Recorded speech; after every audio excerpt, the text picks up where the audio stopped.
Hello दोस्तों, आपके अपने इस YouTube चैनल विकास स्टडी पॉइंट पे आप सबका स्वागत करते हैं। जैसे कि मैंने कॉम्पिटिटिव पॉइंट ऑफ व्यू से पहला चैप्टर स्टार्ट किया था, मैंने नंबर सिस्टम, संख्या पद्धति। मैंने उसका इंट्रोडक्शन आपको कराया, उसकी बेसिक चीजें नंबर के बारे में बताई, और उसमें ही जब मैंने लास्ट टॉपिक जो डिस्कस किया था वो किया था गुणनखंड के ऊपर। तो गुणनखंड के कुछ और कॉन्सेप्ट है, गुणनखंड में कुछ और क्वेश्चंस आते हैं, हम उसको देखते हैं। सबसे पहले मैं थोड़ा सा रिवाइज करा देता हूँ कि गुणनखंड होता क्या है। सपोज है एक संख्या दी हुई है 32। अगर एक संख्या 32 दी हुई है और आपको इसके गुणनखंडों की संख्या निकालनी है तो क्या क्या होगा आप ध्यान दीजिए। गुणनखंड 1 होगा, 2 होगा, 4 होगा, 8 होगा। उसके बाद 1 की टेबल में आता है, 2 की टेबल में आता है, 4 की टेबल में आता है, 8 की टेबल में आता है और 16 की टेबल में आता है ना। 16 की टेबल में आता है 32। और ऐसे अगर हम देखते रहे कितने और फैक्टर हो सकते हैं। तो ये सब इसके क्या गुणनखंड, ठीक है, ये सब इसके क्या होंगे गुणनखंडों की संख्या, ठीक। लेकिन हमें जो पढ़ना है उसमें कई सारे क्वेश्चंस को हम फ्रेम कर सकते हैं, कई टॉपिक को हम फ्रेम कर सकते हैं। तो हम पहला क्वेश्चन टिक करते हैं। सपोज दैट जैसे एक संख्या यहाँ पे गिवन है 1080, ठीक है, 1080 संख्या दी हुई है। इनमें हमें इसका पहले गुणनखंड करते हैं, और गुणनखंड करते समय अगर कुछ संख्याएं निकालनी हो तो सबसे पहले उसका गुणनखंड अभाज्य संख्याओं के रूप में करते हैं। किस संख्याओं के रूप में? अभाज्य संख्याओं के रूप में। अभाज्य संख्याएं कैसी संख्या होती है? अभाज्य संख्याएं ऐसी संख्याएं होती हैं जिनके केवल 2 गुणनखंड होते हैं, या तो वो 1 होता है या तो स्वयं वो संख्या होती है। तो इसका हम जो भी गुणनखंड करेंगे वो अभाज्य संख्याओं के रूप में ही करेंगे, ठीक है। देखिए अगर हम 1080 का गुणनखंड करने जाए तो इसका 2 फैक्टर होंगे। जैसे अगर हम 9 से कट करते हैं, 9 1 2, मतलब अगर 1080 को मुझे लिखना है तो आप लिखोगे 9 गुणे 120, ठीक, 9 गुणे 120। लेकिन ये क्या अभाज्य संख्या है? नहीं। तो सबसे पहले हम इस संख्या को अभाज्य संख्या में बदलते हैं, ठीक है, चेंज करते हैं। 9 को क्या लिखते हैं? 3 गुणे 3। 120 को क्या लिख देता हूं? 12 गुणे 20। देखिए 120 को क्या लिखूंगा? 3 गुणे 4 और 5 गुणे 10, 5 गुणे 2, ठीक है। ये हो गया, इसका मैंने गुणनखंड कर दिया। लेकिन अभी भी इसका जो है फैक्टर अभाज्य संख्या में नहीं है, क्योंकि 4 ऐसे ही है। 3 कितनी बार है? 1 2 3, तो 3 की घात 3, 4 को लिखेंगे 2 की घात 2 और 1 2 ये, तो ये हो जाएगा 2 की घात 3 और 5 की घात 3। अब अगर हम देखें 1080 का, सबसे पहले मैंने क्या किया, आपको कभी भी गुणनखंड की संख्या निकालनी हो तो आप क्या कीजिए, उस नंबर का जितने भी अभाज्य गुणनखंड है पहले अभाज्य गुणनखंड को आप निकाल, ठीक है। मैंने क्या किया, इसका अभाज्य गुणनखंड निकाल दिया, और अभाज्य गुणनखंड जो आया हुआ है वो आया है 3 की घात 3, 2 की घात 3 और 5 की घात 3। देखिए कैसे करेंगे, अगर हम यहां राइट डाउन कर लेते हैं 1080 पे फैक्टर। देखिए 1080 का जो फैक्टर आया है वो आया है हमारा 3 की घात 3 गुणे 2 की घात 3 गुणे 5 की घात 3, ठीक। अब देखिए इसमें क्वेश्चन कैसे बनते हैं।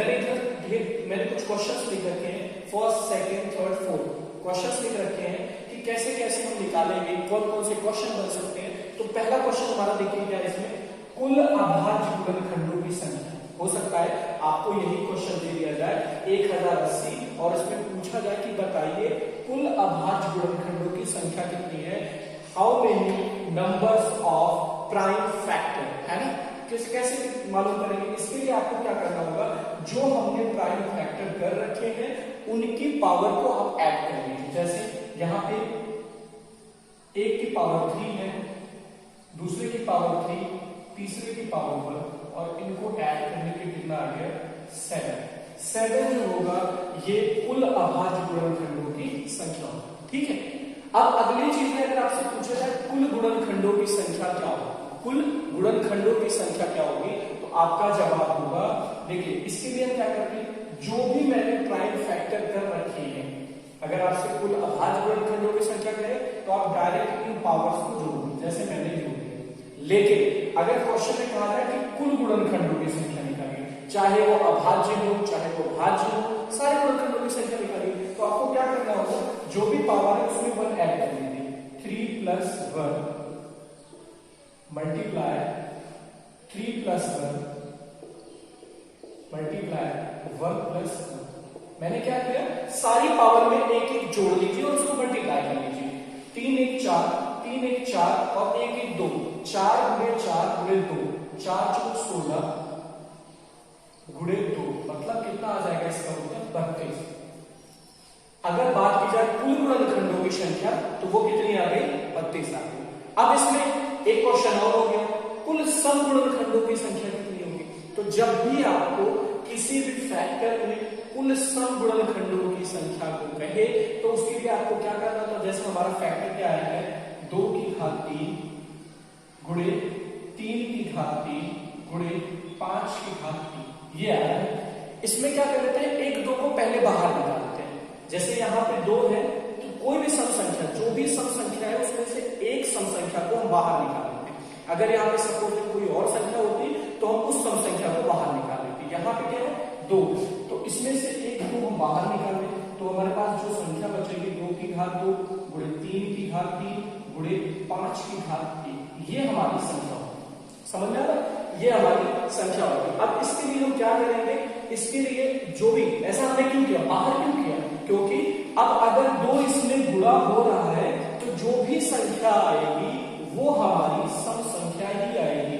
तब इसमें क्या करते हैं, ये अंदर ब्रैकेट में जितने भी नंबर इसमें आ रहे हैं उनकी पावर को एक एक करके जोड़ दीजिए। बस देखिए 2 है, 2 में 1 जोड़ दिया गुणे 3 में 1 जोड़ दिया 3 + 1, और फिर हमने क्या किया, 1 है तो 1 में 1 जोड़ दिया, ठीक है, 1 में 1 जोड़ दिया, ये कितना हो जाएगा, 2 × 1 = 3, 3 × 1 = 4, 4 × 3 = 12 और 12 × 2 = 24। टोटल कितना आ जाएगा इसकी गुणनखंडों की संख्या 24। ठीक, अब अगला एक क्वेश्चन आ रहा है इसमें, कुल विषम गुणनखंडों की संख्या, कुल विषम गुणनखंडों की संख्या। इसको मैं यहां लगा देता हूं, इस क्वेश्चन को ध्यान से देखिए। आपको अगर विषम गुणनखंडों की संख्या निकालनी है तो विषम गुणनखंडों के लिए क्या करेंगे, जैसे फैक्टर हमारा 1080 का जो निकला है उसको देखते हैं। वो फैक्टर निकला है 2 की घात 3 गुणे 3 की घात 3 और गुणे 5 की घात 3, ये निकला। विषम क्या है, विषम संख्या को आप छोड़ दीजिए, है ना, विषम संख्या को अलग कर लीजिए और सम संख्या को अलग कर लीजिए। सम संख्या को हटा के बाकी इन दोनों का जो है उसकी पावर को प्लस कर लीजिए। 3 + 1 गुणे 1 + 1 बराबर 4 × 2 बराबर 8, ये आपका उत्तर हो जाएगा। इन चारों क्वेश्चन की ये आपके उत्तर हो जाएगा। ठीक है, इसके लिए हमें करना क्या होगा, एक बार फिर से रिवाइज कर लेते हैं। जो भी आपको नंबर दिया है, ठीक है, सपोज दैट 1080 दिया है, इसका पहले आप अभाज्य गुणनखंड निकाल लीजिए। फिर आपसे पहला क्वेश्चन, कुल अभाज्य गुणनखंडों की संख्या। तो जो भी हमने फैक्टर कर रखे हैं, जो भी हमने प्राइम फैक्टर कर रखे हैं उनकी पावर्स को ऐड कर लेते हैं, उनकी जो भी घात है उनको जोड़ देते हैं। कुल गुणनखंडों की संख्या करेगा तो सारी घात में एक एक जोड़कर हम गुणा कर लेते हैं, वो आ गया। कुल सम गुणनखंडों की संख्या करेगा तो आपको क्या करना है, उसमें क्या करना है, एक सम संख्या को बाहर निकाल करके जो रिमेन प्राइम नंबर्स बच रहे हैं उनकी पावर में 1 ऐड करके फिर हम जो ये नंबर है उसको मल्टीप्लाई कर देते हैं। विषम गुणनखंडों की संख्या को कहेगा तो जो प्राइम फैक्टर में सम संख्या है उसको बाहर कर देते हैं और जो विषम संख्या हमारी बची है उनको हम गुणा कर देते हैं, वही हमारा संख्या। तो ये आपका जो है क्वेश्चन होगा। लेकिन ध्यान रखिए, इसमें मैं कुछ क्वेश्चन लिख दे रहा हूं और आपको इस क्वेश्चन को बताना होगा। ये पूरे चारों के चारों क्वेश्चन है इसमें 9600। ये क्वेश्चन आपको मैं दे रहा हूं, इस क्वेश्चन का आंसर कुल अभाज्य गुणनखंडों की संख्या, कुल गुणनखंडों की संख्या, कुल सम गुणनखंडों की संख्या और कुल विषम गुणनखंडों की संख्या, ये आप कॉपी में सॉल्व करके कमेंट बॉक्स में इस क्वेश्चन का आंसर जरूर कमेंट करें, ठीक है। 3 चलिए अगला कॉन्सेप्ट डिस्कस करते हैं। बहुत इंपॉर्टेंट कॉन्सेप्ट है, बहुत ही इंपॉर्टेंट क्वेश्चन।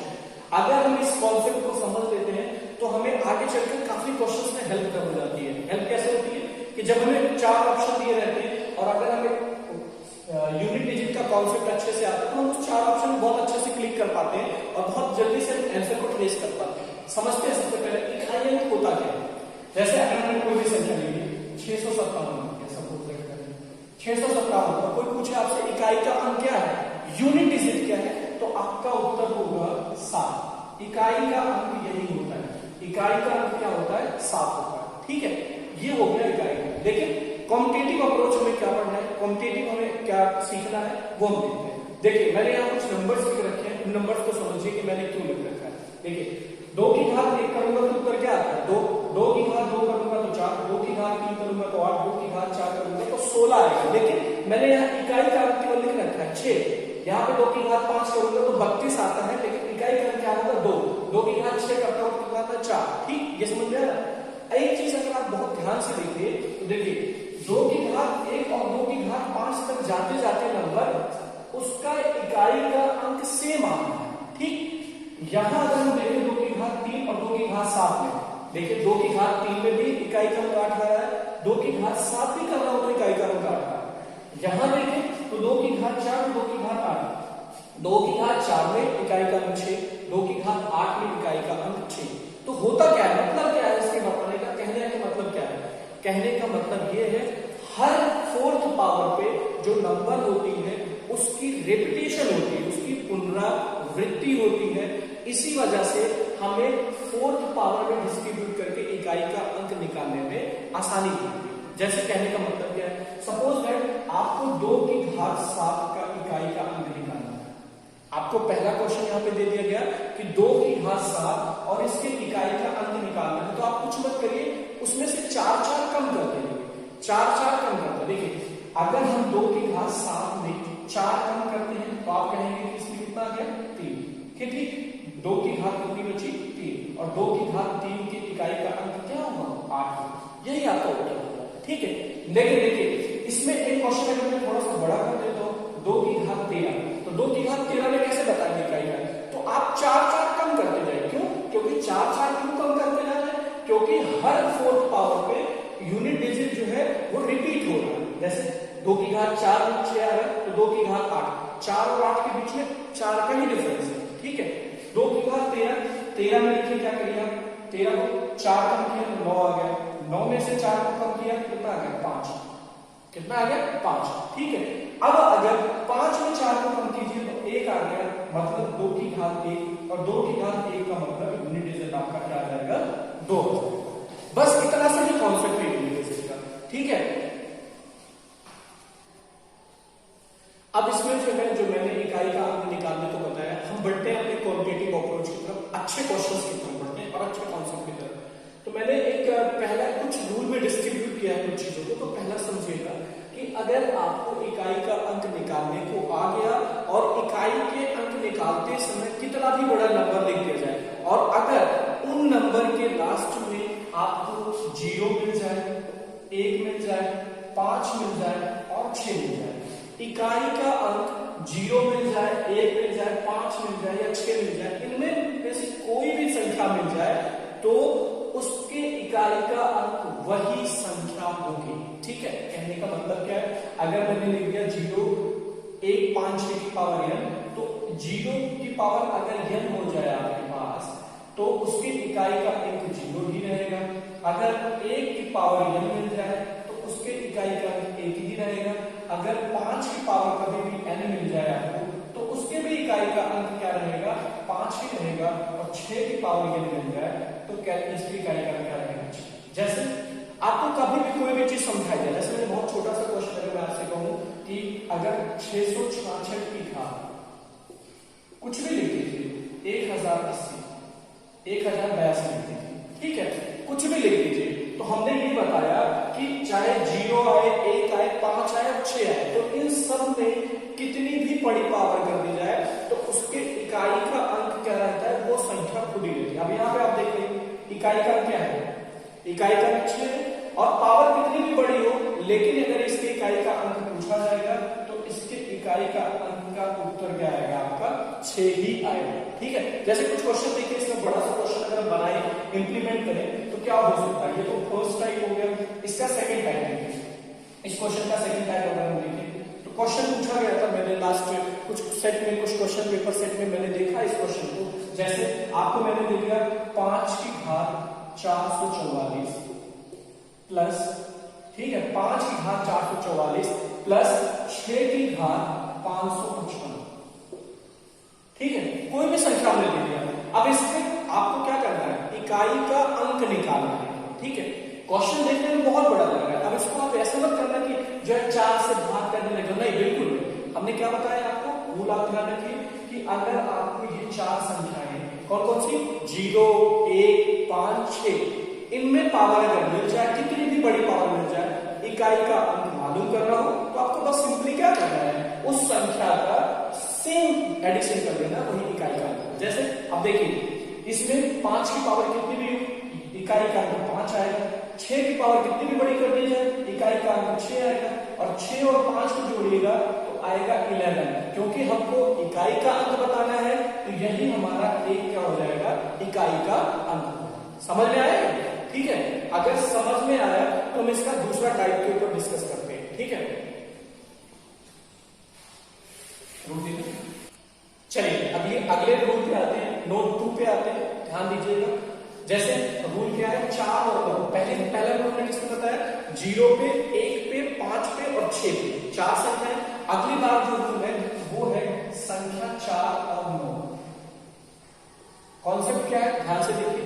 अगर 4 की पावर 1 है तो इसका यूनिट डिजिट क्या रहेगा, 4। अगर 4 की घात 1 रहेगा तब इसकी यूनिट डिजिट क्या रहेगी, 4। लेकिन अगर 4 की घात 3 रहेगा तब इसकी यूनिट डिजिट क्या होगी, तब भी क्या होगी, 4, ठीक। और अगर हम कहें 4 की घात 2 तो 4 की घात 2 का यूनिट डिजिट लास्ट में 6 होगा, या 4 की घात 4 कहें तब उसकी यूनिट डिजिट क्या होगी, लास्ट में 6। बात आई सुनो, बहुत ध्यान से समझिए। जैसे 4 की घात 1 का मतलब 4, लेकिन 4 की घात 3 का मतलब क्या होता है, 64 होता है, 64 है ना। 64 का लास्ट डिजिट क्या होता है, 4 होता है, मतलब 64 का अंतिम अंक, इकाई का अंक 4 होता है। लेकिन अगर 4 की घात 2 करता हूं, 4 की पावर 2 करता हूं तो 16 होता है, और लास्ट डिजिट क्या आता है, 6। सम में 4 की पावर अगर सम में रहती है तो 6 आता है लास्ट में, और अगर विषम में रह रही है तो आप देख रहे हैं 4, ठीक है। इसका मतलब आप छोटे से लिख सकते हैं कि अगर 4 की पावर कभी भी ऑड है तो उसका जो इकाई का अंक होगा लास्ट में वो 6 आएगा, इकाई का अंक। और अगर 4 की पावर आपके पास कोई इवन नंबर आए तो आपका जो डिजिट आएगा लास्ट डिजिट वो कितना आएगा, 4। पता है समझ? चलिए क्वेश्चन देखते हैं कैसे इसके क्वेश्चन आएंगे। क्वेश्चन में पहला लिख देता हूं उसमें कि अगर आपको पूछा गया कि 4 की घात 57 का इकाई का अंक, यही क्वेश्चन। आप देखिए बहुत आसान क्वेश्चन है, इसमें आपको कुछ नहीं करना है, कुछ रूल नहीं लगाना है। आप देखिए 4 की पावर 57 है, 57 का मतलब क्या है, ये विषम संख्या है ना। तो 4 की कोई भी पावर अगर विषम संख्या में आ गई तो हम क्या लिख देंगे, उसका उत्तर 6 लिख देंगे, ठीक है। तो इसका जो इकाई का अंक आएगा वो क्या आएगा, 6, ठीक है। अगर हम इसके दूसरे क्वेश्चन की बात करें तो ध्यान से समझिएगा। क्वेश्चन को थोड़ा सा बड़ा कर देता हूं। सपोज दैट मैंने लिख दिया 4 की घात 694 और प्लस 4 की घात 695, ये लिख दिया, ठीक। इसमें कहना होगा इकाई का अंक बताइए क्या होगा, तब क्या सोचना कुछ नहीं है इसमें आपको ये देखना है कि अगर 4 की पावर किसी ऑड नंबर में आए तो उसका यूनिट डिजिट जो होता है वो 6 आएगी। 4 की पावर किसी इवन नंबर में आती है तो उसका इकाई का अंक 4 आता है, इतना ही देखना।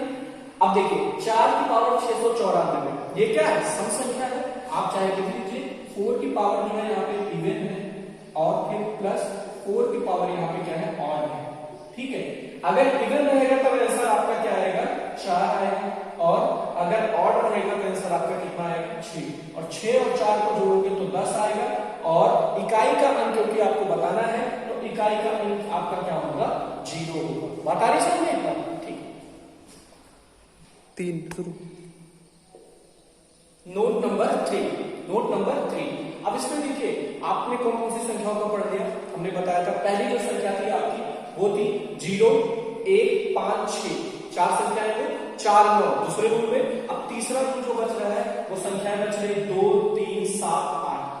2 3 7 8 में जब भी इकाई का पावर आए, कोई भी संख्या देकर के उसके इकाई का अंक निकालने को आके, तो आपको कुछ नहीं करना है, बस आप क्या कीजिए, सिंपली 4 से उस नंबर को डिवाइड कर दीजिए और 4 से विभाजित करने पे जो शेषफल आता है उसी शेषफल इस पर इकाई का अंक जो है इसका निर्भर करेगा। जैसे हमने क्या लिख दिया, सपोज दैट अगर मैंने लिख दिया 2 3 4 7 और 8, 2 3 4 नहीं है यहाँ पे, 4 मैंने पढ़ लिया है, 7 और 8, और इसमें इकाई का अंक अगर मैं n कर दूं, इकाई का अंक अगर मैंने n कर दिया तो आपको पहले 4 से n को भाग करना होगा और जो शेषफल आ रहेगा उसको हमें यहाँ पे गुण करना है। जैसे एक छोटा सा क्वेश्चन समझते हैं, अगर मैंने लिख दिया 3 की घात 26, ठीक, इसमें आपको इकाई का अंक निकालना है, 3 की घात 26 से इकाई का अंक निकालना है। तो करना क्या होगा, पहले आप 26 को भाग देंगे,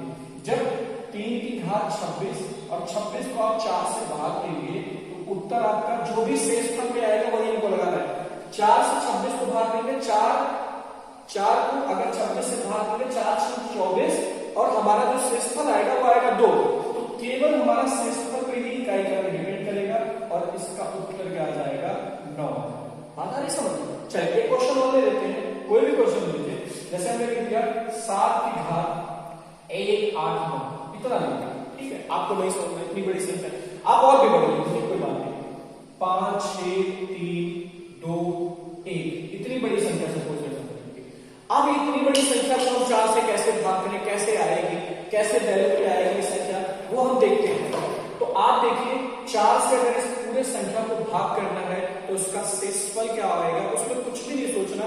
अगर हम 4 से विभाज्यता का नियम पढ़ते हैं तो 4 से विभाज्यता का नियम ये कहता है कि किसी भी बड़ी से बड़ी संख्या का लास्ट दो अंक जो है, लास्ट 2 डिजिट जो है, अगर 4 की टेबल में आ रहा है या 4 से विभाजित हो रहा है तो वो पूरी की पूरी संख्या विभाजित होगी। तो करना क्या, लास्ट की जो 2 डिजिट है उन्हीं को आप चूज कर लो। बस आपने क्या लिख दिया, 7 की घात 21 और 21 को 4 से अगर आप भाग दोगे तो इसका शेषफल क्या आएगा, 4 पंचे 20 और एक शेषफल आएगा, तो आपका उत्तर होगा 7 की घात 1 और 7 की घात 1 का मतलब जो इकाई का अंक आएगा वो क्या आएगा, आपका 7 आएगा। बता रहे समझे?